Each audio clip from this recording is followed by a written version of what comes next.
The way that ERI has formulated our apologetics training, the apologetics training we teach in the Equip for Life course, how did we come up with those arguments? We kind of have done two different things that I think are supported by this study. So the first thing we've done, well, we've made a lot of mistakes and we've tested it. Yes. We've tested it with pro-choice people. A lot of mistakes. We have. That's how we come up with our arguments. We see what's not working. We stop doing that. Yeah. We try new things. When it does work, we keep doing that and we refine it and we do it over and over and over. We field test it with pro-choice people. But there's another thing we've done, which is trying to understand the pro-choice mindset. And the more that we understand the pro-choice mindset and understand their values and what's important to them, we can come up with arguments that are persuasive to them. Right. When I went into the women's studies classes, I went in thinking, I can't, for the life of me, understand how someone can defend something like abortion. Right. How can you defend something so horrible? Like, that was where my mind was. And I wanted to find the answer. So it's like, how do I find the answer? Well, I'm going to go ask them. I'm going to go become their friend. I'm going to go sit there and listen to them. I'm going to ask questions and try to figure it out. And you weren't, you had, what, a late-term abortion practitioner was two of them. One of your, were two of your, like, professors in that, in those classes. Like, you really did get outside of the echo chamber there. Yes, I jumped out of the echo chamber into, like, the space of the ether and just got sucked in.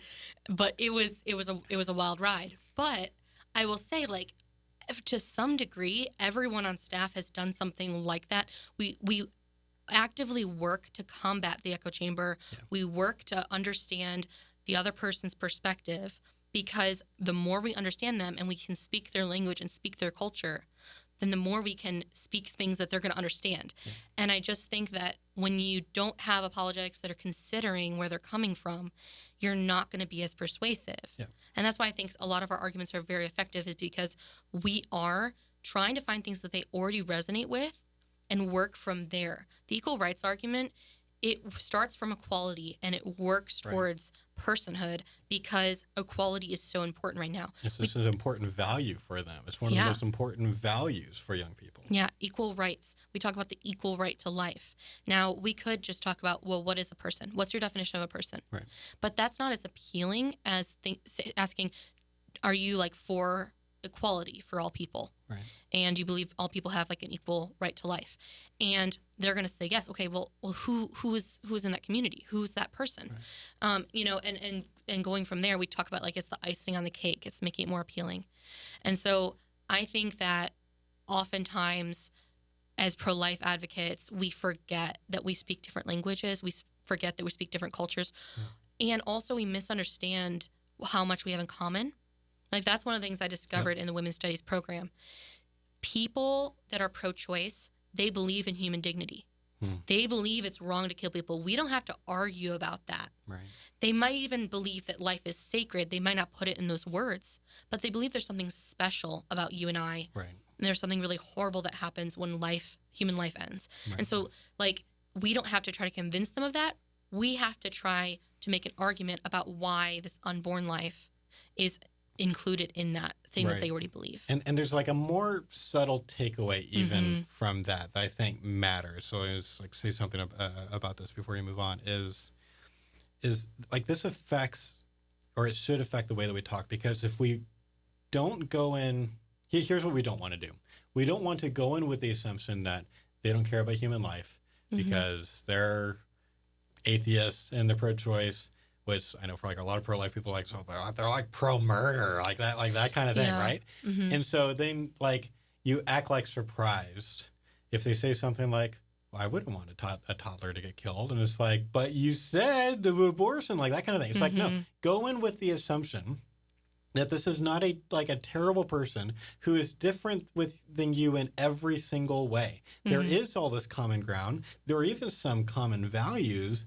And so if you kind of go in with that assumption, then, like, you can even kind of say things like, I know that we both agree about human life. I know that it's not like, we're pro-life and then you don't care about any life. Like, that's not my view. I know that we both care about human life. There's just kind of this question about, what about this, like, unclear case in the womb, right? So let's talk about that. Like, there's something, like, that was quick and subtle, but that does so much for showing in the conversation that you're treating them with charity, that you respect them, and that you're trying to like isolate you guys off of the like obvious common ground. Like, okay, let's like how do we focus on what is the thing that we actually disagree about? Not a bunch of assumptions about huge things that you probably don't disagree on.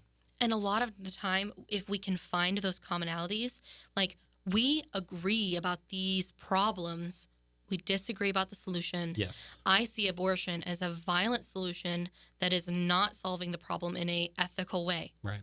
You know, and so like finding that common ground, I mean, we talk about that so often because it's so important.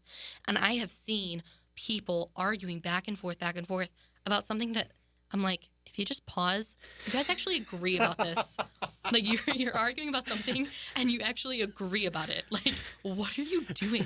You're not even on abortion right now. You're on like poverty. Right. Like, hello. Like, we both. You all agree. You all agree that poverty is a bad thing. This is a common value. Yeah. You may disagree about the solution. And I'm not saying that's not worth talking about. Like maybe that is a thing that sometimes we ought to be talking about with people, and in like an open-minded way. But that's like completely analogous to this. We agree that there's a problem. We disagree about the solution. So there's a common value thing there. Let's talk about the solution. And I see that all the time with a lot of things that are connected to abortion. I mean, you look at something like healthcare, something like, you know, government being involved with this, and this. It's a lot of the stuff that on the political spectrum that people like really disagree about on the left and right. A lot of times they agree on the problem, they don't agree on the solution, and they argue about the problem. It's very, very weird to see that. But I think this study in particular makes me appreciate how we have formulated our arguments and how much we have focused on becoming fluent in pro-choice language. Yeah.